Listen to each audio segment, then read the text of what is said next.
আসার জোর হলে তা হয় আরো বিষাদময়। যদিও সকল বিদায় এক নয়, কিছু বিদায় চিরজীবনের জন্য। কিছু আমার ক্ষণিকের বিদায় দুটো কম বেশি দুঃখজনক।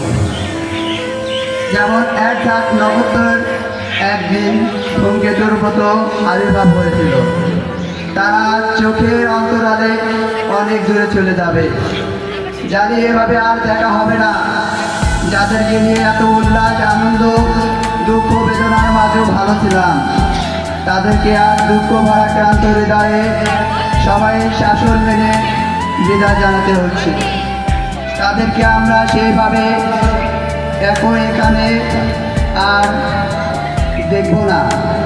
হয়তো কোনো একদিন কোনো চৌরাস্তার মোড়ে ব্যস্ততার মাঝে দেখা হবে। বেশি কথা আর হবে না। ক্ষণিকের মধ্যে হয় শিখায়, হঠাৎ করে আপন কাজে ব্যস্ত হয়ে পড়ব। তখন পূর্বের কথা স্মরণ করে একটু বিষণ্ণতা আসবে, এটা সত্যি। তবু একটা কথা বলবো, তোমরা যেখানে থাকো ভালো থেকো। যেখানে যাও না কেন তোমাদের সুগন্ধি সারা বাগান ভরিয়ে তুলবে, এ আমার দৃঢ় বিশ্বাস। যেতে নাহি দিব হয়, তবু দিতে হয়, চলে যায়।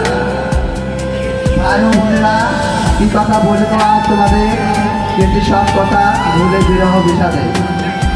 তবুও বলছি, ছোট ভাই হিসেবে বিয়াদবের সাথে অনেক কথা বলেছি। যদি তোমাদের মনে কষ্ট দিয়ে থাকি, তাহলে আমাদের ক্ষমা করে দিও।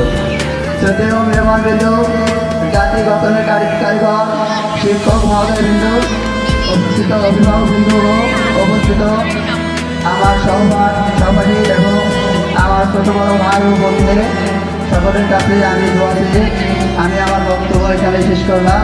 আলহামদুলিল্লাহি রাব্বিল আলামিন। আসসালামু আলাইকুম ওয়া রাহমাতুল্লাহি ওয়া বারাকাতুহু।